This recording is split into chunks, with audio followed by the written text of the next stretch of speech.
a ray coming parallel। आज की class जरूर करना, जरूर जो भी बच्चे हैं उनको मेरी एडवाइस आज की क्लास में जरूर करना, very very important. A ray coming parallel to principal axis after reflection it will pass through number A। Sir ये तो पास सिंपल है sir. A ray coming parallel to principal axis after reflection it will pass through focus sir। how it's not so simple। देखो A ray coming to parallel to principal axis after reflection it will pass through number A। always focus number B center of curvature number C pole number D none of may or may not by focus। चलो बताओ जल्दी से, सोचो। हो रहा है एक रे आ रहा है जो प्रिंसिपल एक्सिस के पैरेलल है, रिफ्लेक्शन के बाद ये पास करेगा, ये ऑलवेज हटा दो, सॉरी फोकस है उसे, focus after reflection it will pass through number A focus, number 2 centre of curvature, number C pole and number D may और मे नॉट बाय फोकस। चलिए सोचो। मुझे पता है मैक्सिमम टाइम आंसर होगा सर ए number focus, ये गलत जवाब है, ठीक है, ये गलत जवाब है। मे और मे नॉट बाय फोकस। जब भी कोई रे प्रिंसिपल एक्सिस से पैरेलल आती है आपको पढ़ा दिया जरूर जाता है कि बच्चा देखो ये फोकस से पास करेगा, लेकिन ये जरूरी नहीं है, ध्यान रखना। It is not necessary a ray coming parallel to principal axis always pass through focus. It is not necessary, ये जरूरी नहीं है, सुन लो, ठीक है। ऐसा भी तो ये पास कर सकता है, देखो मैं आपको दिखाता हूं इस टाइप करके। ये रे आया पैरेलल प्रिंसिपल एक्सिस का, ठीक, आफ्टर रिफ्लेक्शन ये पॉसिबल है ना, यहां से यहां चला जाए, ऐसा तो रिफ्लेक्शन हो सकता है, फिर वापस यहां से यहां टकराए और फिर ऐसा करे, हो सकता है, 100% हो सकता है, ठीक। तो ध्यान रखना, after reflection it is not necessary the ray will pass through focus if coming parallel to principal axis, ठीक है। तो आपका ये जानकारी पहले अब दिमाग से निकाल दो इन बातों को, ये हमेशा ये प्रिंस फोकस से पास करता है, पैरेलल है नॉट नेसेसरी। हाँ मैक्सिमम केस में होता है, हम पढ़ते हैं जब एंगल बहुत छोटा होता है, तो ठीक है, अब बताऊंगा आगे। चलो पहला ध्यान रखना, ये क्वेश्चन नंबर 2 कर रहा हूं, इसी पे क्वेश्चन नंबर 2। एक मिरर है, दिस इज अ मिरर। अब देखते जाओ आप लोग को क्या क्या मिलने वाला है इसमें। This is a principal axis. चलो एक रे आया पैरेलल, इसके पैरेलल है, पैरेलल टू प्रिंसिपल एक्सिस, ये ray parallel to principal axis. आप बोलोगे सर ये फोकस से पास करेगा क्या, मैं बोलूंगा नहीं, जरूरी नहीं है, क्योंकि अभी मैं इसे फोकस से पास कराने वाला हूं भी नहीं, ठीक है। मैं कैसे पास करूंगा पता है इसको, मैं यहां से इसको यहां रिफ्लेक्ट करने वाला हूं, ऐसा भी तो रिफ्लेक्ट हो सकता है, अरे रिफ्लेक्शन है भाई, कन्वर्स कर सकता है, कहीं भी करेगा, ये भी तो कर सकता है। चलो यहां से यहां गया, यहां से वापस यहां आया, ये पीछे का मिटा दूं, इसे वापस टकराया और यहां से वापस पैरेलल हो गया, ठीक, ये हुआ।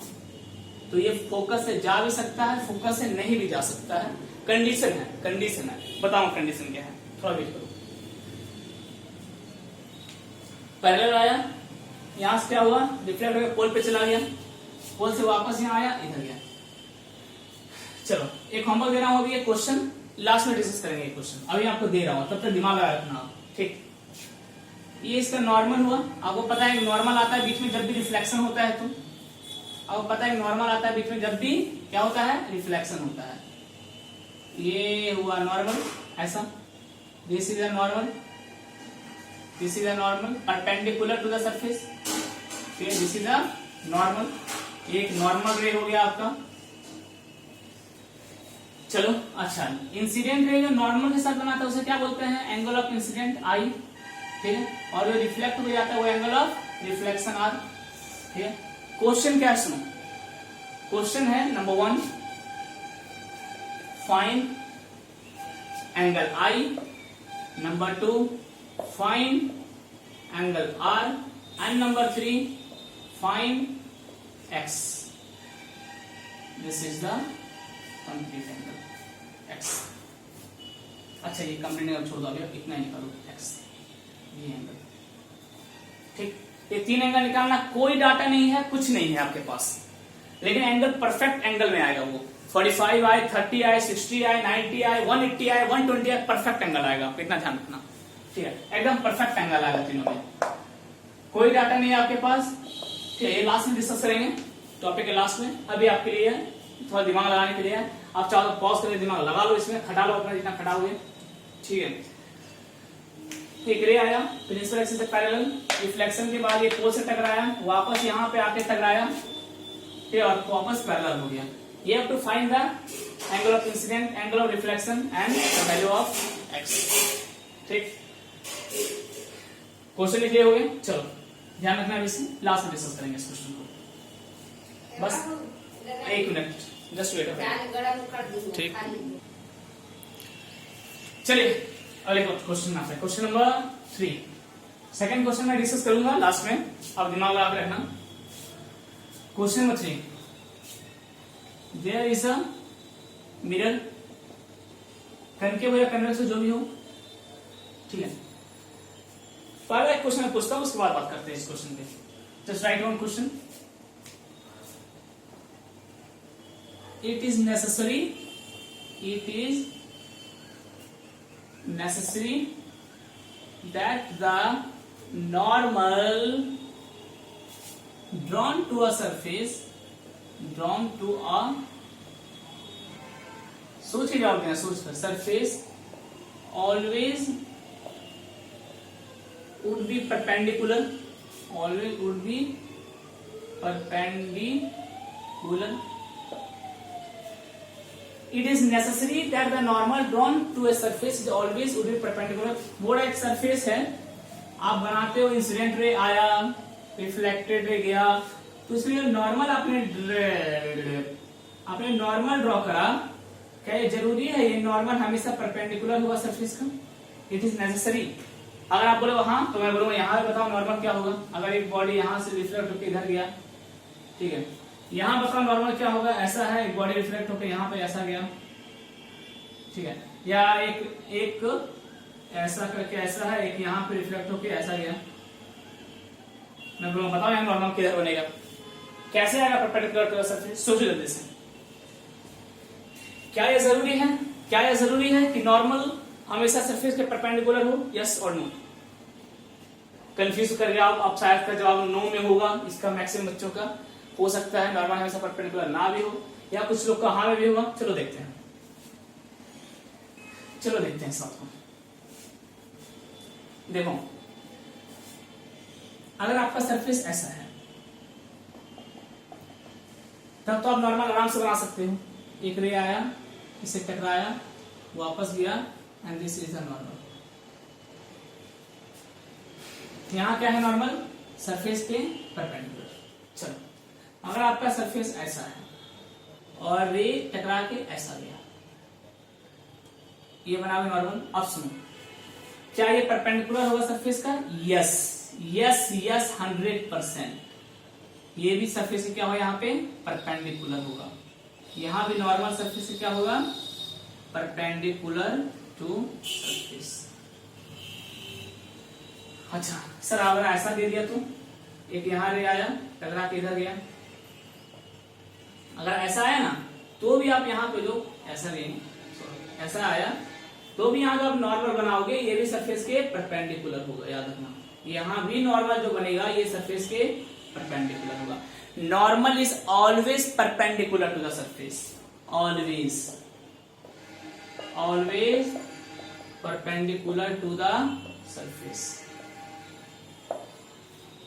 लिख लो, नॉर्मल जो ड्रॉ होता है वो सरफेस के हमेशा परपेंडिकुलर होता है, चाहे आप कैसा भी सरफेस लो, रफ लो, रफ ना लो, बहुत प्लेन लो, बहुत रफ लो, नॉर्मल को फर्क नहीं पड़ता। It is always perpendicular to the surface. याद रखना, इस चीज को सेट कर लो दिमाग में, ठीक है। Very very important point. चलो क्वेश्चन करते हैं, इस पॉइंट को याद रखना आप, ठीक है। It is always perpendicular surface. थोड़ा फास्ट जा रहा हूं कि क्वेश्चन बहुत ज्यादा मेरे पास और समय उतना ही कम, ठीक है। आप इसका अगला वीडियो आप पे डिपेंड करता है, देखते हैं रिस्पॉन्स कैसा रहता है। चलिए यहां तक तो हुआ, always perpendicular to the surface, good. अब क्वेश्चन में आता है, क्वेश्चन क्या था आपका? यस, एक कनकेव मिरर है, यहां पे गया। अब पता है इसमें सेंटर ऑफ कर्वेचर होता है, फोकस होता है, पोल होता है, इंफिनिटी होता है। चलो यहां भी तो रे आता होगा सर, टकरा के जाता भी होगा सर। चलो वेरी गुड, आया रे आया।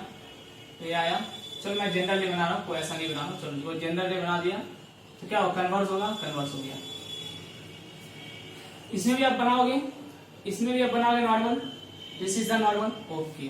This is the this is the normal. बनाया आपने? हाँ बना तो लिया, very good. Incident ray, reflected ray and normal, ठीक, तीनों आपने बना लिया। अब देखो ध्यान से, क्या इसमें मजेदार चीज है। क्वेश्चन है, जो नॉर्मल आपने ड्रॉ किया, इट वुड ऑलवेज की बात कर रहा हूं मैं, ऑलवेज, उल्टा पुल्टा नहीं बात कर रहा हूं, ऑलवेज, हमेशा, ऑलवेज पास थ्रू, ऑप्शन दे रहा हूं नंबर ए,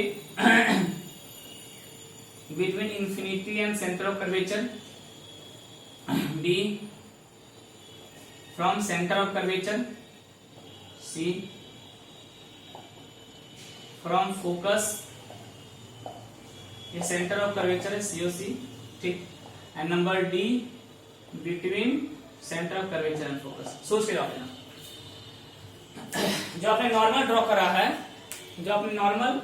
ड्रॉ किया है, ठीक है, किसके बीच नहीं, मिरर के लिए, ठीक है।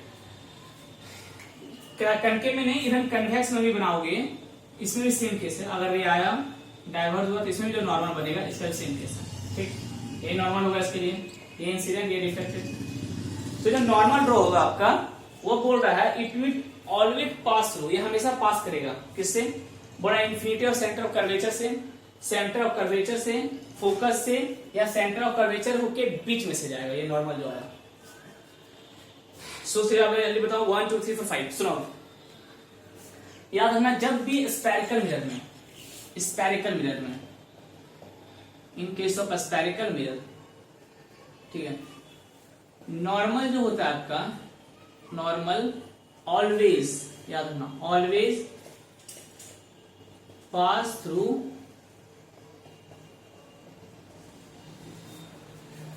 Centre of curvature, always pass through centre of curvature. रट्टा मार लो इस चीज को। स्फेरिकल मिरर में जो नॉर्मल होता है, यह हमेशा सेंटर ऑफ कर्वेचर से ही पास होगा, ऑलवेज, हमेशा नॉर्मल सेंटर ऑफ कर्वेचर से पास करता है स्फेरिकल मिरर। बहुत सारे बच्चों, क्या किसी को नहीं पता था आप लोगों में से, मुझे मालूम है, ठीक है। आप लोग बस रिफ्लेक्ट कर लेते थे, कभी सोचा नहीं नॉर्मल किधर से जाएगा। नॉर्मल जो हमेशा ये सेंटर ऑफ कर्वेचर होके जाता है, ऐसा सेंटर ऑफ कर्वेचर आपको दिख रहा होगा मेरे ख्याल से यहाँ पे। तो नॉर्मल जो है हमेशा ऐसा पास होगा सेंटर ऑफ कर्वेचर से, और सेंटर ऑफ कर्वेचर होके ये इधर से निकलेगा, ऑलवेज, ठीक है। इसी को याद रखना, दिस इज नॉर्मल। चाहे लाइट जैसा भी आए, उससे कोई फर्क ना, बोले सर ऐसा मैं डिफ्लेक्ट कर दूंगा तो यहाँ भी जाएगा, मैं बोलूंगा हाँ यहाँ भी जाएगा, यहाँ भी जो नॉर्मल ड्रॉ होगा वो भी सेंटर ऑफ कर्वेचर होके ही जाएगा। ये हुआ आपका नॉर्मल, ये भी नॉर्मल जो है वो सेंटर ऑफ कर्वेचर होके ही जाएगा आपका, ठीक है।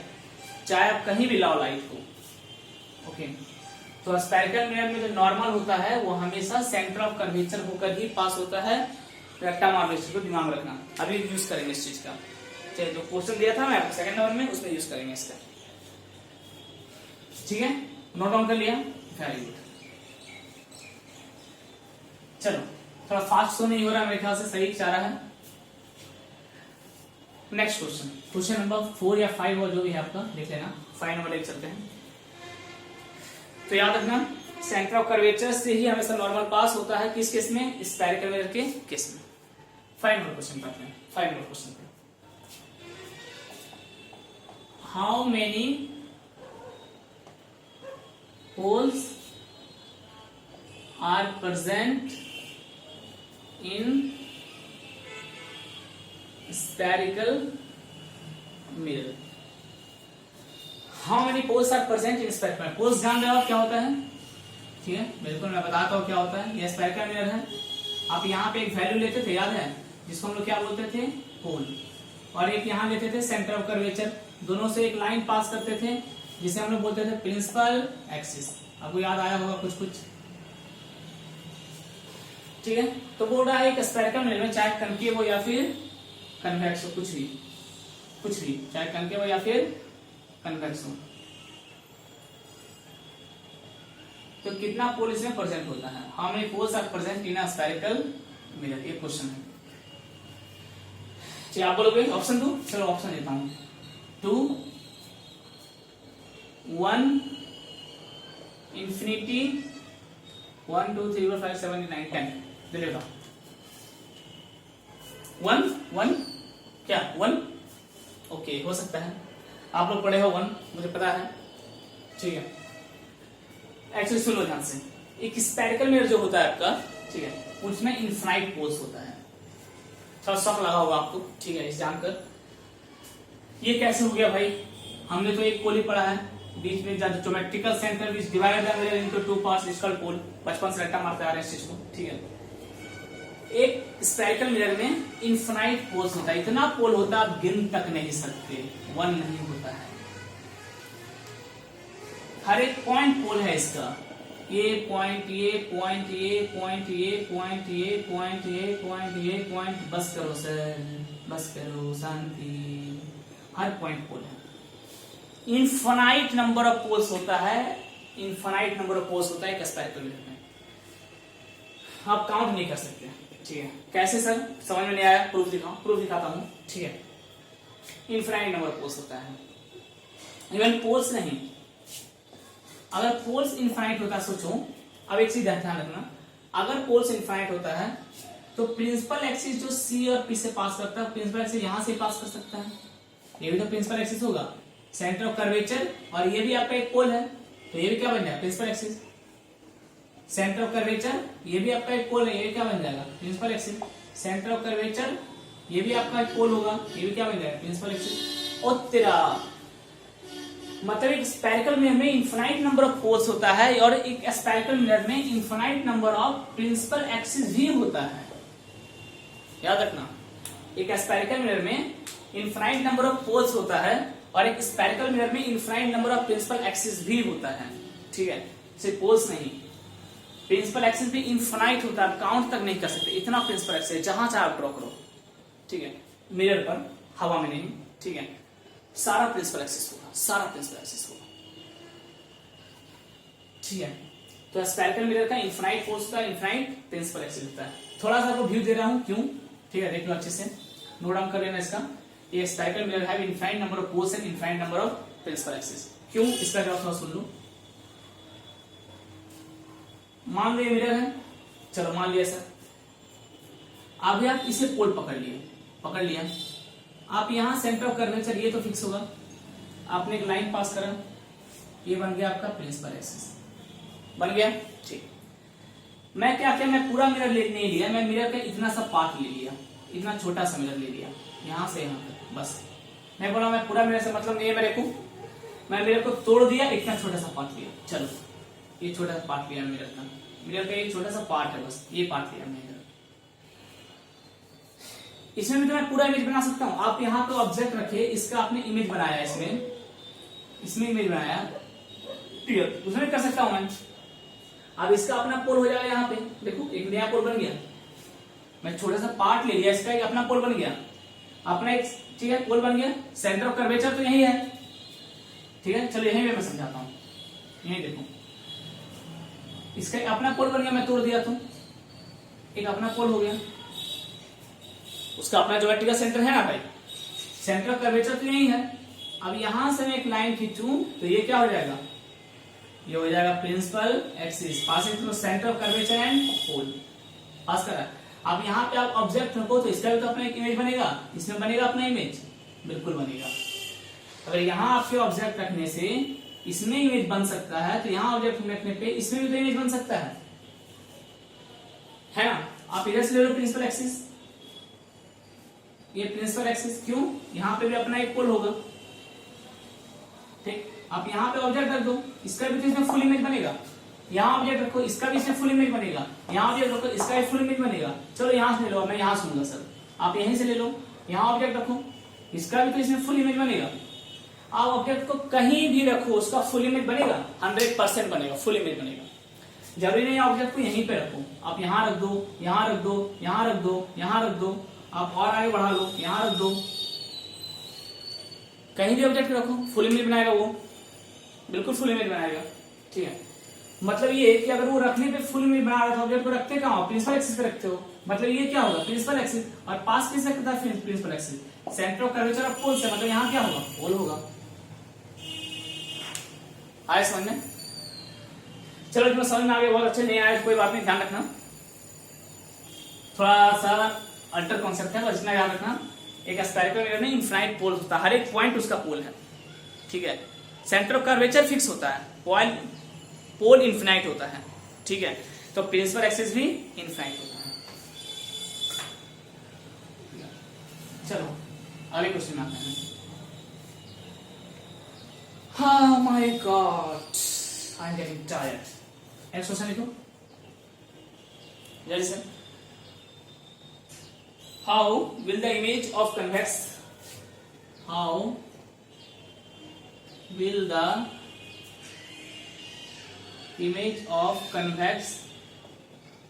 lens get disturbed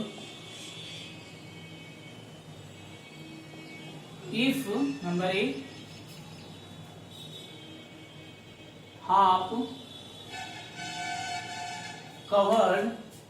How will the image of convex lens get disturbed if half covered by half किसे कवर कर रहे हैं इसका, if half covered by any black paper,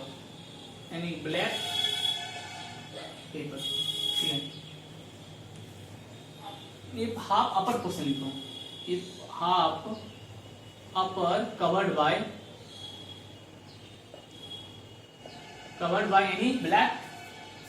any black paper, ठीक।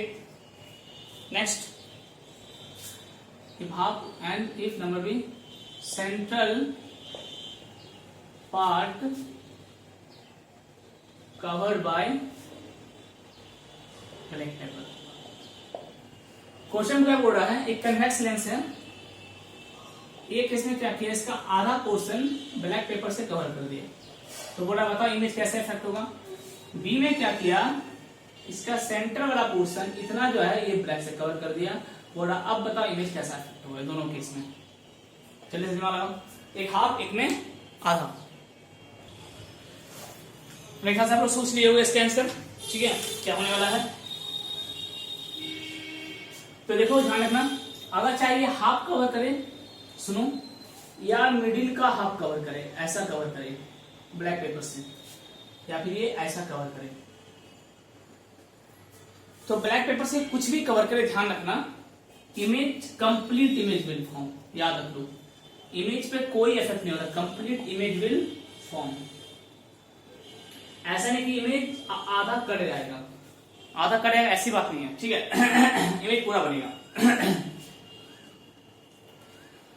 इमेज पूरा बनेगा, कंप्लीट इमेज विल फॉर्म। एक चीज होगा, but the intensity will reduce, या इसको दूसरी भाषा में बोल सकते हैं, और ब्राइटनेस विल रिड्यूस। देखो अगर आपने कवर कर दिया तो लाइट कम पास होगा, वही ब्लैक पेपर से आपने कवर किया, ठीक। तो जाहिर सा जो ब्राइटनेस है वो घट जाएगा, जो ब्राइटनेस है वो घट जाएगा। हाँ, लेकिन इमेज पे कोई इफेक्ट नहीं होगा। इमेज क्या होगा, कंप्लीट बनेगा, ध्यान रखना। चाहे आप आधा बीच में करो या पूरा करो, पूरा नहीं मतलब आधा करो या बिगनिंग में आधा करो, complete image will form but the intensity will reduce और ब्राइटनेस विल रिड्यूस। जल्दी से नोट डाउन करो इसको, पॉज करके नोट डाउन कर लिया, मिटा दो। चलो गुड। चलो आते हैं अगले क्वेश्चन में। Oh my God. अगला क्वेश्चन देखो, draw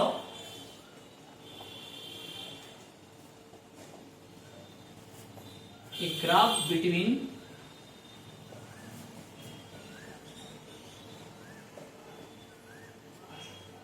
image distance and object distance in case of number A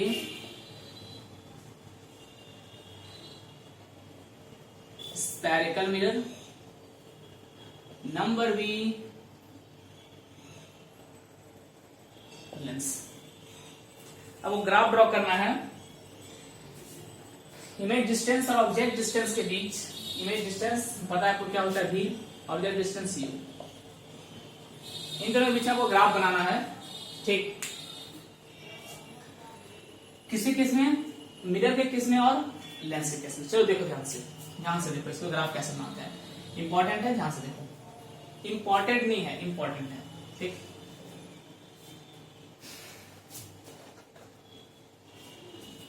तो देखो मिरर में क्या होता है, in case of mirror 1/v plus 1/u equal to 1/, यानी 1/u equal to 1/f minus 1/u, ये होता है। चलो हाँ, वो ग्राफ बनाना है v और u के बीच। इधर आ जाओ। लेंस में क्या होता है, 1/v minus 1/u equal to 1/f, यानी 1/v equal to 1/f plus 1/u, ठीक। इसको आप ऐसे भी लिख सकते हो, 1/u प्लस 1/f चलेगा, ठीक है। अरे वही चीज है, मैंने पलट दिया, 1/f को इधर कर दिया, इधर आ जाएगा तो माइनस क्या हो जाएगा, प्लस, सेम चीज, ठीक। अब चलो ग्राफ बनाना आपको। दोनों रिलेशन को ध्यान से देखिए, थोड़ा सा जो बताना चाह रहा हूं इसको गौर करना दोनों में, ठीक। जब इसमें अगर u पढ़ेगा, सुनो ध्यान से,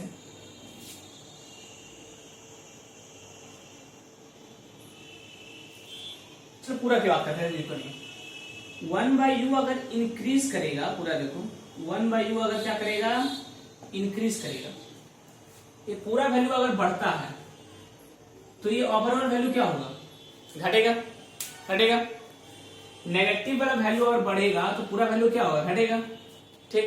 यानी 1/v क्या होगा, रिड्यूस करेगा, 1/v क्या होगा, घटेगा, ठीक है। 1/u अगर बढ़ेगा तो 1/v क्या होगा, घटेगा, घटेगा, ध्यान रखना इस चीज को, ठीक है। आप सोचो क्या बोलूंगा, x इक्वल टू 2 माइनस 3 दिया, x इक्वल टू 2 माइनस 8 दिया, x इक्वल टू 2 माइनस 20 दिया। इसका आंसर कितना आएगा, -1, इसका -6, इसका माइनस आया। तो अगर इधर वाला वैल्यू बढ़ रहा है, नेगेटिव वाला, तो पूरा वैल्यू क्या हो रहा है, वो घट रहा है। -1 की जगह -6 आ गया, फिर -6 की जगह -18 आ गया, नेगेटिव में जा रहा है, घट रहा है, ठीक। तो ध्यान रखना इस बात को, इस चीज को ध्यान रखना। 1/u अगर बढ़ेगा तो 1/v क्या होगा, घटेगा। इधर उल्टा है, देखो इधर क्या, 1/u अगर बढ़ता है, इंक्रीज करेगा, 1/u अगर बढ़ेगा तो 1/v भी बढ़ेगा, दोनों पॉजिटिव है, देखो दोनों पॉजिटिव। इधर एक बढ़ता है तो दूसरा घटता है क्योंकि नेगेटिव है, इधर एक बढ़ता है तो दूसरा भी बढ़ता है क्योंकि पॉजिटिव है। अभी आपके साथ मेरा रिलेशन कुछ ऐसा चल रहा है, ठीक है। मैं तो बढ़ रहा हूँ लेकिन आप घटते जा रहे हो, ठीक है। इसे ऐसा करना है, मैं भी बढ़ूँ साथ में आप भी बढ़ो, ठीक है। ऐसा चलता रहा तो बहुत लंबे समय तक चलने वाला नहीं है जो बात है, ठीक है, बहुत जल्दी बंद हो जाएगा, ठीक। ये चलता रहा तो लंबे समय तक नहीं चलेगा, ये चला तो बहुत लंबे समय तक चलेगा। शायद आखिरी शास्त्र, ठीक। चलिए स्टार्ट करते हैं।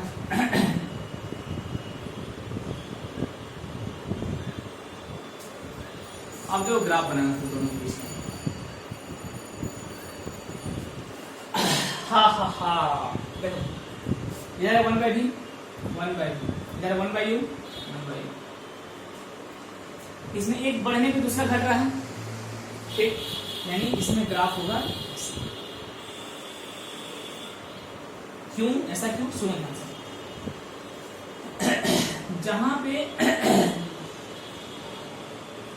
1/v मैक्सिमम होगा वहां पे 1/u क्या होगा, मिनिमम होगा। अगर 1/u घटेगा तो 1/v अगर घटा, देखो यहाँ से घट के यहाँ आ गया तो 1/u क्या होगा, बढ़ेगा, ये तो बढ़ के यहाँ आ गया, ये तो हो रहा है, देखो। अगर 1/v और घटा तो 1/u और बढ़ा, ये और बढ़ा, देखो ये इधर बढ़ता जा रहा है और ये इधर घटता जा रहा है, ठीक है। तो देखो पहले ये था, उसके बाद ये हो गया, उसके बाद 1/v और घटा तो 1/u और बढ़ गया। तो अब देख लो, जैसे जैसे v घटता जा रहा है, जैसे जैसे v 1/v घटता जा रहा है, वैसे वैसे 1/u क्या हो रहा है, बढ़ता जा रहा है, ठीक है। तो ग्राफ कैसा बनेगा, this is the graph, 1/v और 1/u के बीच, याद रखना, दिस इज इधर आ जाओ, 1/v ऊपर है, 1/u नीचे, ठीक।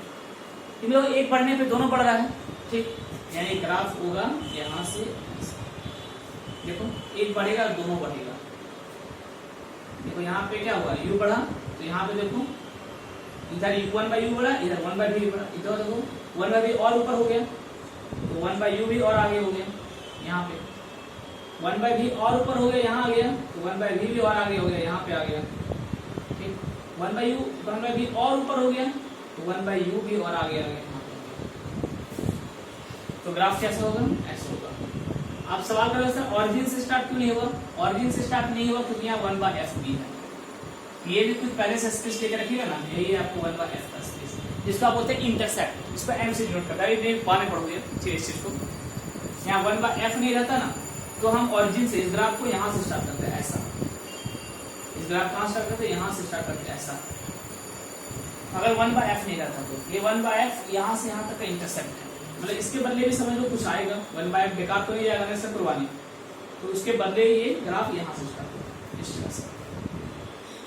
ये ग्राफ होता है 1/v और 1/u के बीच में लेंस के लिए, और ये ग्राफ होता है 1/v 1/u के बीच में मिरर के लिए, ठीक है। इसमें एक बढ़ने पे दूसरा भी बढ़ता है, इसलिए सीधा ग्राफ नीचे से ऊपर, इसमें एक बढ़ने पे दूसरा घटता है, इसलिए नीचे की ओर जा रहा है, ठीक है। तो आपको ये ग्राफ को इस तरह बनाना है अभी, ठीक है। इस चैनल को भी इस तरह बनाना होगा, ध्यान रखिएगा, वरना ये ऐसा चला जाएगा।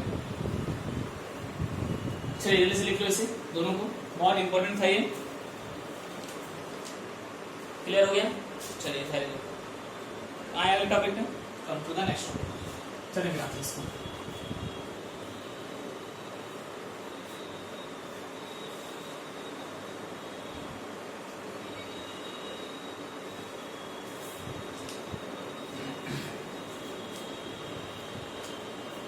चलिए इस क्वेश्चन पे आते हैं जो आपको दिया गया था। अभी वीडियो लास्ट नहीं होगा, ये वीडियो 1 घंटा चलेगा, ठीक है। आपको देखना तो कंटिन्यू करो अच्छे से इसे, अदरवाइज आप जाके खाना पीना भी खा सकते हो। एनीवेज यहाँ से टकराया, वापस यहाँ पे आया, वापस यहाँ पे आया, और ये ऐसा, ये क्वेश्चन याद है। चलो मैंने एक नॉर्मल बनाया था यहाँ पे, ये तो नॉर्मल था, ओके। और ये क्या मैंने बोला था, एंगल आई है, याद है, यहाँ तक किया था। आपको क्या निकालना बोला था मैं, एंगल आई और एंगल आर। आई निकालो, आर निकालो, और ये एक्स। और सुनिए, इसमें थोड़ा सा आपका क्लास में कॉन्सेप्ट कम आया, बहुत बेहतरीन क्वेश्चन है। अच्छा ये पास कहाँ से करा याद है? इसका नॉर्मल में बोला था ये सेंटर ऑफ कर्वेचर है। वेरी गुड, याद है मैं बोला था नॉर्मल जो है स्पेक्ट्रल मिरर का always pass through centre of curvature, always pass through centre of curvature. ठीक, तो नॉर्मल पास का सेंटर ऑफ कर्वेचर से चले से इतना तो समझ में आया।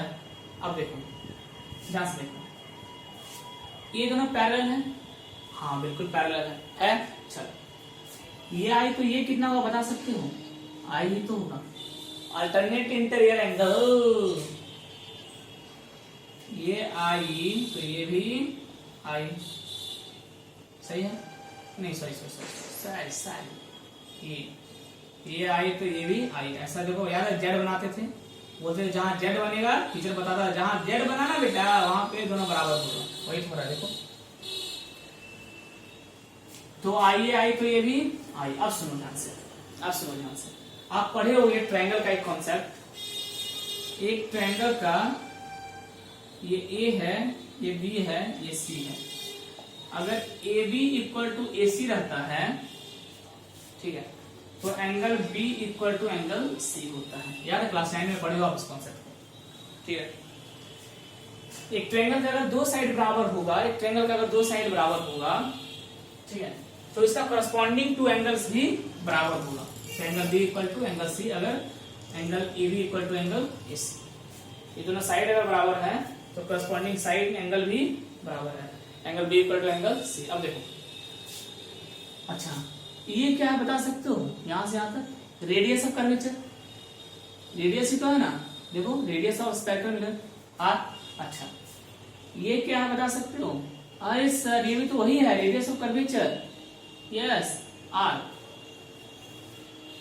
ये भी तो रेडियस ही है ना आर, ये भी तो रेडियस ही है ना आर, ठीक है। चलो तो दोनों साइड बराबर है तो ये दोनों एंगल भी बराबर होगा, आर 3, तो यानी r इक्वल टू एक्स होगा। यस r इक्वल टू क्या होगा? x होगा। आप देखते जाओ क्या क्या बोर्ड खिलाएंगे ये, ठीक है। यानी तो एंगल भी बराबर होगा क्योंकि ये दोनों साइड बराबर है तो दोनों एंगल भी बराबर होगा, r इक्वल टू एक्स। अब देखो तीनों एंगल जोड़ो, angle I plus angle R plus angle x, तीनों जोड़ के कितना आएगा? 180 डिग्री। अब लॉज ऑफ रिफ्लेक्शन याद होगा, लॉज ऑफ रिफ्लेक्शन क्या बोलता है? बोलता है angle I equal to angle R, और यहां आपका क्या निकला? Angle R equal to angle X। कुछ दिख गया? लॉज ऑफ रिफ्लेक्शन यूज करना था, वही ये चीज चल नहीं रहा था, मुझे पता है, चलना चाहिए था। Angle I equal to angle R ये लॉज ऑफ रिफ्लेक्शन बोलता है, और angle R equal to angle X ये ट्रायंगल का कॉन्सेप्ट बोलता है, ठीक है। R इक्वल टू X, चलो ये तीनों बराबर हो गया, यानी एंगल I यानी बोल सकते हैं angle I equal to angle R equal to angle X। तो तीनों में I पुट करो, angle I plus angle I plus angle I equal to 180 degree. यहाँ भी I पुट कर, यहाँ भी I पुट कर दिया, तीनों तो बराबर ही है। तो 3 angle I equal to 180 degree, तो angle I equal to 60 degree आ गया। तो angle R equal to angle X कितना आएगा? 60 डिग्री। खत्म, दिस इज द कॉन्सेप्ट। तो थोड़ा गलत फहमी अपने दिमाग से निकाल देना, जो भी आप पढ़े हो गलत तरीके से, ठीक है, बस दिमाग निकाल देना और सही तरीके से लेके चलते हैं। समझ में आ गया? सब कॉन्सेप्ट क्लियर हुआ? यहाँ पे कैसे निकालेंगे इस टाइप के क्वेश्चन, कैसे डील करना है। These are the sum of the best question from reflection, ठीक है। तो आप अच्छे से नोट डाउन कर लो इसे, दिमाग में सेट कर लो इस बात को। अब आते हैं हम अगले क्वेश्चन में। हो गया सबका? ओके, चलिए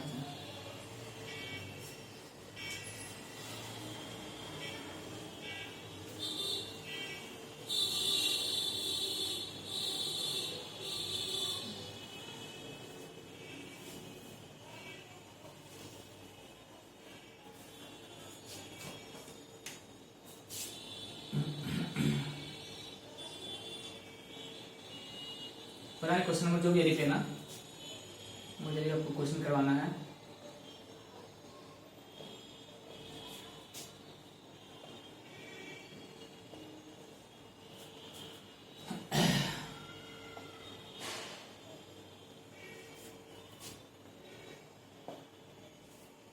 N object with myopic eye not able to see beyond 3 metre. ठीक है, निकालना क्या आपको, determine focal length, lens used and power of lens. फ्रैक्स करो इसे, क्वेश्चन नोट डाउन करो पहले अच्छे से। एक ऑब्जेक्ट है जिसका मायोपिक आई है, वो नहीं देख पा रहा है 3 मीटर से ज्यादा दूर तक। ठीक है, और डिटरमाइन फोकल लेंथ, फोकल निकालो, ये फोकल लेंथ है याद रखना। चलो लिख ही देता हूं आपको लिए भाई, बड़ा दिक्कत है आप लोग को लेकर। Focal length, determine focal length, lens used, कौन सा लेंस यूज करेंगे करेक्शन के लिए, लेंस यूज्ड फॉर करेक्शन। जो आपको डाउट हो तो मैं थोड़ा शॉर्टकट मार देता हूँ, क्योंकि मैं लिखना नहीं चाहता, आप लोग समझदार हो। Lens used for correction, power and power of lens. ठीक है, इतना चीज निकालना है आपको।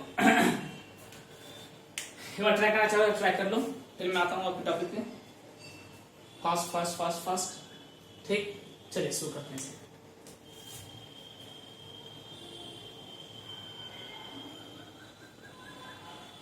अब सुनो ध्यान से,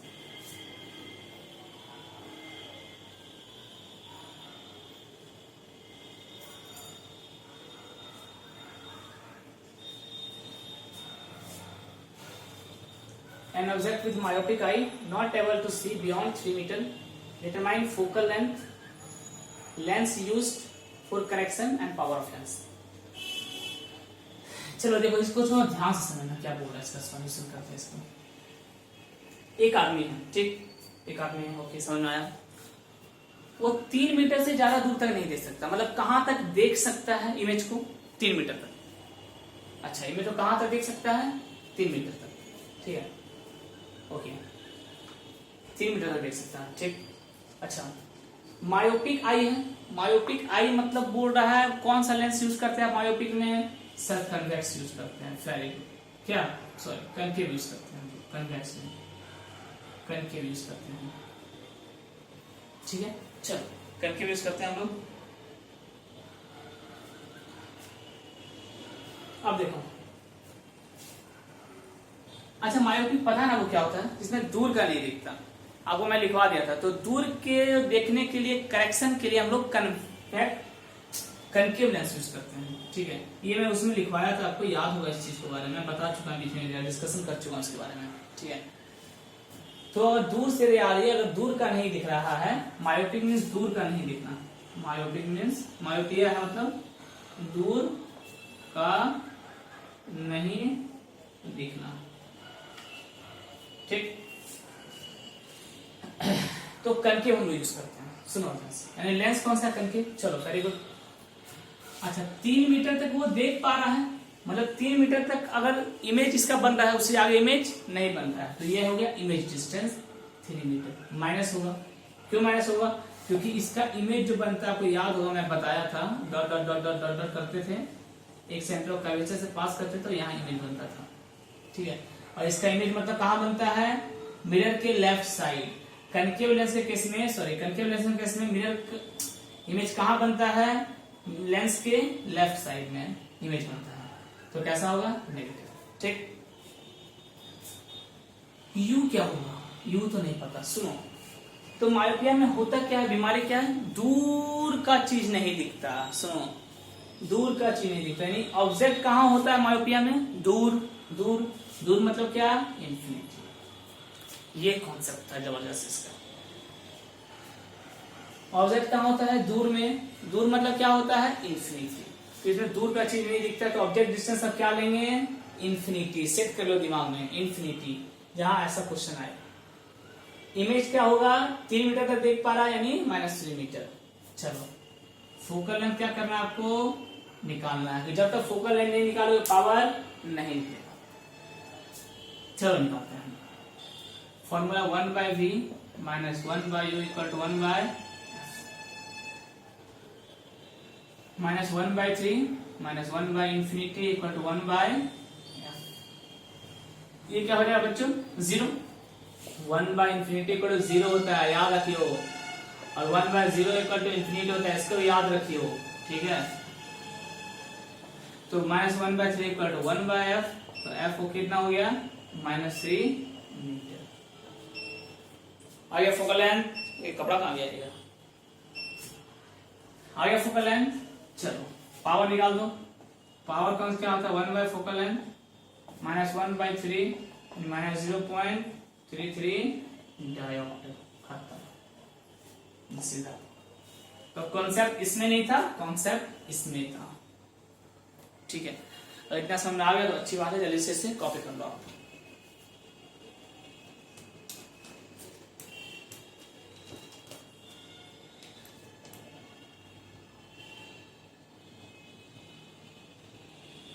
चलिए मिटा दो, आता है क्वेश्चन में।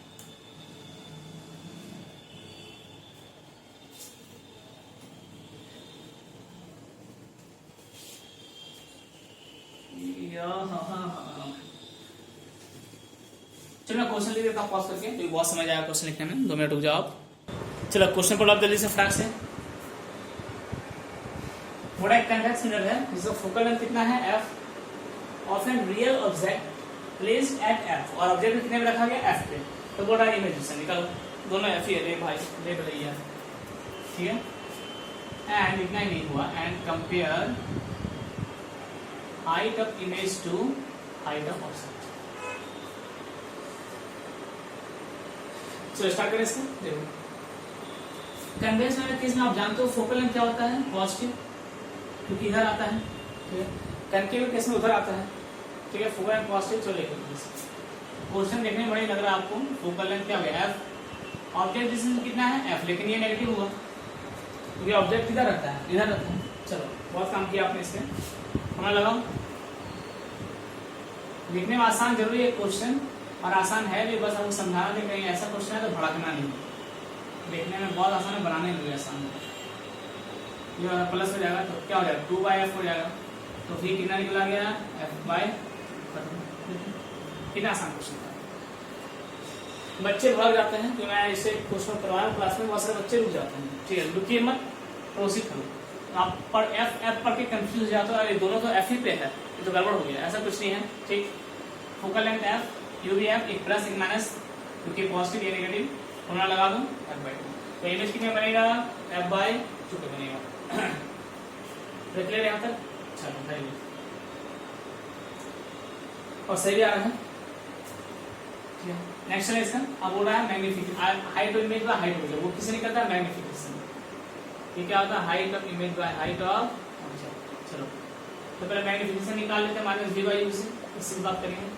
तो -v कितना आया, ये आया f/2, और u कितना है, u है -f, ठीक है। चलो नीचे लिखता हूं, v आ गया -f/2, u कितना है -f, कट गया 1/2। तो height of image by height of object equal to magnification, जो कितना आया 1/2। तो height of object equal to 2 times of height of, this is the answer. समझ आ गया। हाइट ऑफ ऑब्जेक्ट का हाइट होगा वो हाइट ऑफ इमेज पे, इमेज का हाइट से दुगना हो, ठीक है। चलो मिटाता हूँ, और जाहिर सी बात है पढ़े हो, इसमें छोटा इमेज बनता है, ज्यादा बड़ा इमेज नहीं बनता। चलिए मिटाते हैं, समझ आ गया आपको, मेरे ख्याल से समझ में आ गया होगा। Come to the next question, जल्दी से देखो वाला क्वेश्चन, तो टाइम बहुत हुआ है लेकिन मैथ फास्ट नहीं लगा। चलो अगले क्वेश्चन पे कोई बहुत इंपॉर्टेंट कॉन्सेप्ट है, ठीक है। नंबर ऑफ इमेजेस का, नंबर ऑफ इमेजेस का अच्छे समझ लो क्या होता है ये।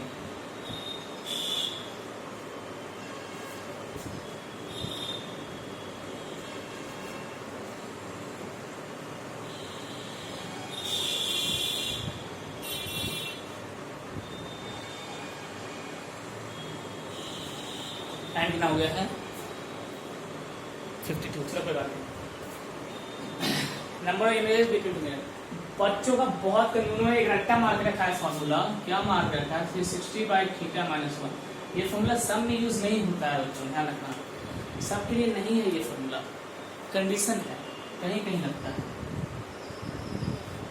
ठीक है। Number of images between two mirror, सुनो कैसे निकाले, इसमें क्वेश्चन पूछा है कभी उसी में समझ निकालना सीख लो, फिर आगे और भी क्वेश्चन आएंगे, ठीक है। Number of images between two mirror, सुनो कैसे निकालते हैं। तो मान लो दो मिरर है आपके पास, एक ऐसा दो प्लेन मिरर है जो कितने एंगल पे है, थीटा, कितने एंगल पे है, थीटा। मान लेते हैं थीटा आपका है, नंबर अलग रख के ले, नंबर ए थीटा मान लो है 30 डिग्री, नंबर बी थीटा मान लो है 72 degree, and number C theta मान लो है 75 डिग्री। तीन केस में डील करना है। देखो इसका दो केस, इतना केसेस होता है इसमें, हाँ इतना केस तो मुझे पता भी नहीं, मैं तो रट्टा मार के 360 थीटा -1, एक्चुअली ये हमेशा नहीं होता। चलो तो पहला स्टेप जो होगा स्टेप 1 वो आपका निकालना 360 बाय थीटा, ये निकालना होगा, ये पहला से समय करना है। चलो इसमें करते हैं 360 बाय थीटा कितना है 30, कितना आ गया 12 डिग्री। अच्छा इवन आया ओड आया, इवन आया, ठीक। तो अगर 360 बाय थीटा क्या आए, इवन आए, जैसे इवन आया 360 बाय थीटा बाय 30 कितना आया 12 डिग्री, क्या आया इवन आया। अगर इवन आए तो नंबर ऑफ इमेज जो होता है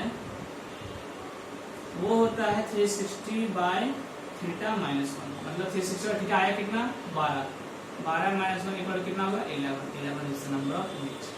तब 11 इमेज बनेगा, हमेशा नहीं, अभी इस केस में जब क्या आए इवन आए। तो 360 बाय थीटा अगर इवन आया डिवाइड करने पे, ठीक है, तो नंबर इमेजेस होगा वो 360 बाय थीटा -1 12 -1 11, तो 11 इमेज बनेगा।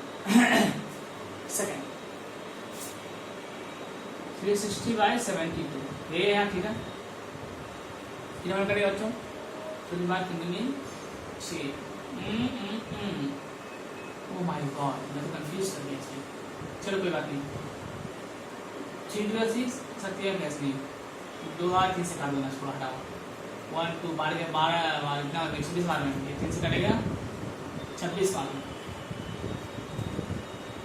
3 से कट चल रहा है 3 2 6 24 बार में, सॉरी 12 से 10 बार में, 12 से 2 बार में, 2 से 5 बार में, 5 कटेगा। बाप रे बाप, इतना बड़ा कर डाला मैं इसको। 360 बाय थीटा है 360 बाय 72, ये 5 बार कर देगा। अच्छा ये क्या आया, ऑड आ गया, क्या आ गया ऑड आ गया, ऑड आ गया। सुनो इसमें दो केस बनता है, अगर ऑड आ गया तो, अगर क्या आ गया ऑड आ गया तो, पूरा मैं लिख दे रहा हूँ 360 by theta equal to 360 by 72 equal to क्या आया ऑड, ऑड आ गया।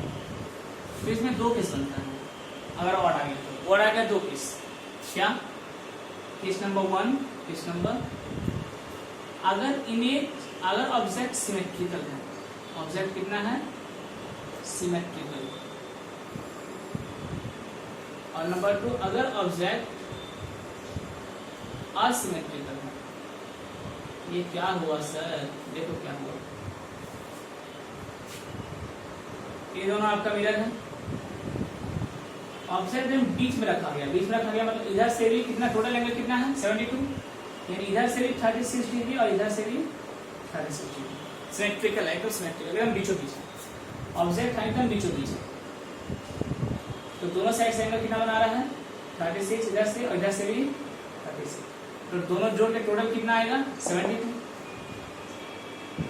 अगर सिमेट्रिकल है इस केस में जो नंबर ऑफ इमेज होगा वो होगा 360 बाय थीटा -1, यानी 5 - 1 इक्वल टू 48। इस केस में यानी इस केस में वही होगा जो इसमें होता है, लेकिन अगर असिमेट्रिकल है मतलब ऐसा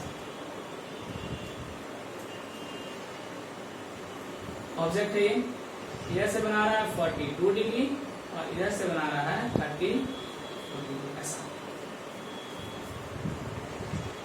एक तरफ कितना चला गया 42 चला गया देखो, और एक तरफ कितना बन गया 34 डिग्री, ये हो गया असिमेट्रिकल, बराबर नहीं है।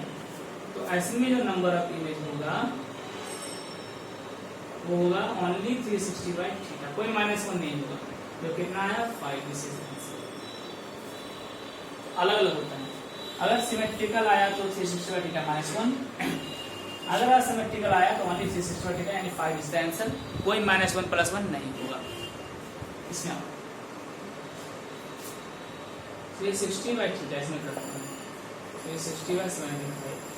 अब ये देखो क्या करेगा तुम्हारा, ये तुम्हारा आ जाएगा 4 पॉइंट समथिंग आ जाएगा, 4.67 ऑलमोस्ट वैसे कुछ आएगा, पॉइंट में आ गया। अब पॉइंट में आया तो फंस गए हम, पॉइंट में क्या ले फिर पॉइंट में नहीं, 4 पर नहीं आएगा, हाँ पर नहीं आएगा, जो 75 मिसाल कितना होता है 30 अच्छा 5 करते हैं तो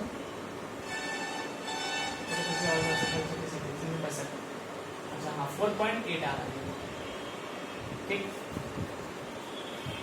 ऐसा पॉइंट, आप पॉइंट में क्या लेंगे तो याद रखना, अगर पॉइंट में आ जाए, डेसिमल में आ जाए तो सिमेट्रिकल हो या फिर असिमेट्रिकल हो,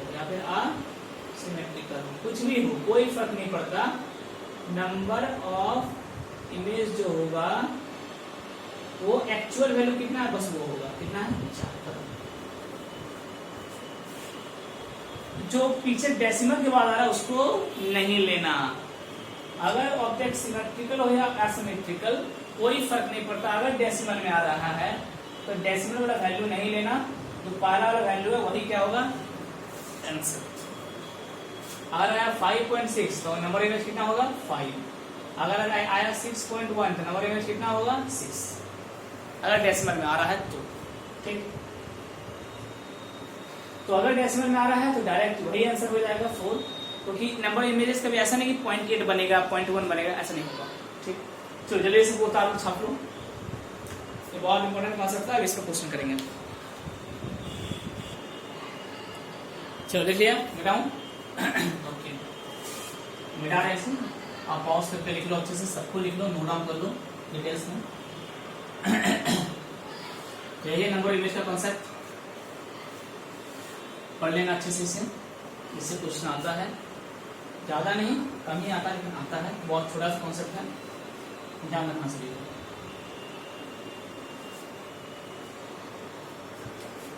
चलो अभी क्वेश्चन करते हैं, बताओ। 2 मिरर है, दो एक दूसरे पैरेलल है, find the number of images. पहले नंबर इमेज कितना होगा, तो पैरेलल है तो पहले थीटा कितना जल्दी बताओ 0 डिग्री, तो नंबर ऑफ इमेज क्या होगा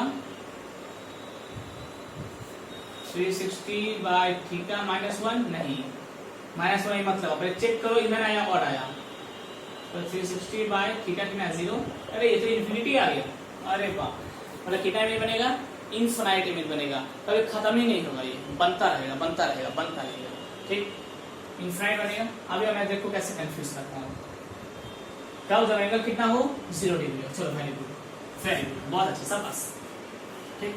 मैंने यहाँ पे अभी कंक्लूजन एक निकाला कि अगर दो ऐसा करके पैरेलल हो, ऐसा करके दो अगर पैरेलल हो तो थीटा कितना होता है 0 डिग्री और नंबर ऑफ इमेज कितना बनता है इनफिनिटी, याद रखना अपने कंक्लूजन को। अगर ऐसा है तो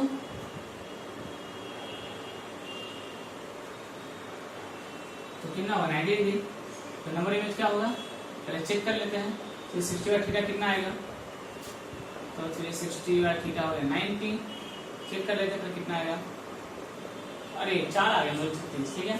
तब इन नंबर इमेज क्या बनेगा 360/θ, इवन है -1, 4 -1 कितना बनेगा 3 इमेज बनेगा, ठीक। चलो वेरी गुड। सेकंड कंक्लूजन निकला कि अगर 90 पे रहे दो मिरर, दो नंबर इमेज कितना बनेगा, चलो याद रखना, ठीक। और थीटा कितना है 9, क्लियर, वेरी गुड। अच्छा अब मेरे आप नंबर इमेज बताओ जल्दी बताना, देखते हैं क्या करते हो आप। एक मिनट यहाँ पे ऊपर में ऐसा मैं ऑप्शन दूंगा आपको, डोंट वरी, मैं ऑप्शन आपको दूंगा, दिस इज 1 मिरर,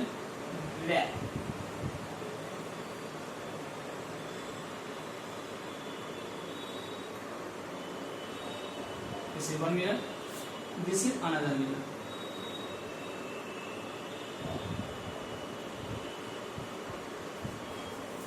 अब बताओ, एक ऑब्जेक्ट मैंने यहां रखा है, this is object, find the number of image.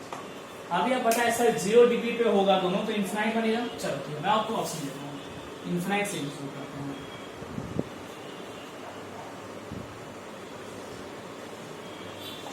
बताओ नंबर इमेज,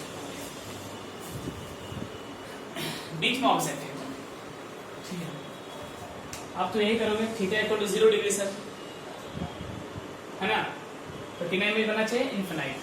ये गलत जवाब है, इन्फिनाइट इमेज नहीं बनेगा, हमेशा नहीं, हमेशा इन्फिनाइट नहीं। सिर्फ एंगल पे डिपेंड नहीं करता, मिरर के पोजीशन पे भी नंबर ऑफ इमेज डिपेंड करता है, याद रखना है, सेट कर लो दिमाग में। सिर्फ एंगल पे इमेज फॉर्मेशन डिपेंड नहीं करता कि इमेज कितना बन जाएगा, थीटा इक्वल टू 0 है तो सर इन्फिनाइट बनेगा, हमेशा नहीं। सिर्फ थीटा पे डिपेंड नहीं करता, इमेज के पोजीशन पे भी डिपेंड करता है, ठीक है। सिर्फ पढ़ने से नहीं होता, आप किस तरीके से पढ़ते हो ये डिपेंड करता है, ठीक है। बहुत सारे बच्चे 4 घंटे 5 घंटे बैठे रहते हैं, रिजल्ट कहाँ होता है। कुछ बच्चे 1 ही घंटे बैठते हैं, रिजल्ट कर लेते हैं। किस तरीके से पढ़ते हो ये डिपेंड करता है, वही यहाँ पर मिरर की पोजीशन पे भी डिपेंड करता है। यहाँ इन्फिनाइट नहीं बनेगा, सही आंसर इज 2, बस 2 इमेज बनेगा। एक इमेज बनेगा इसमें, इस मिरर में, एक बनेगा इसमें, बस ये 2 इमेज ही बनाएगा, बाकी नहीं बनाएगा। तो याद रखना इस चीज को, रट्टा मारना रखना। हाँ, आप जैसे जैसे ऊपर शिफ्ट करते जाओगे इसे, नंबर इमेज बढ़ता जाएगा, बढ़ता जाएगा, बढ़ता जाएगा, पूरा पैरेलल हो जाएगा तो नंबर इमेज कितना हो जाएगा। अगर ऐसा हो गया मिरर पूरा पैरेलल ऐसे, तो नंबर इमेज हो जाएगा, पैरेलल हो गया तब, ठीक है। यहाँ भी पैरेलल है पूरी तरह से, ठीक है, लेकिन पोजीशन चेंज है मिरर का। तो एग्जाम में वैसा पोजीशन चेंज करके आपको नहीं देगा, डोंट वरी, लेकिन आप दिमाग में रखना इस चीज को, ठीक है, याद रखना, गलत तरीके से मत पढ़ना, दिमाग में रखना कि पोजीशन चेंज अगर हो गया तो नंबर इमेज चेंज हो जाता है, सिर्फ थीटा पे डिपेंड नहीं करता है। ओके, नंबर इमेज कितना बनेगा, 2, बस 2। चलो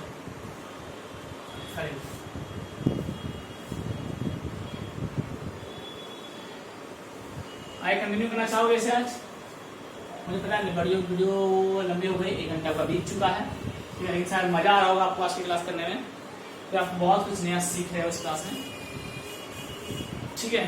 तो ठीक है, आज वीडियो यहीं बंद करता हूँ, पता नहीं अगले क्लास में कब मिलेंगे, लेकिन मिलेंगे जरूर, डोंट वरी। तो इसी ऑल द बेस्ट, पढ़ाई करते रहें और अच्छी से पढ़ाई करते रहें। Thank you.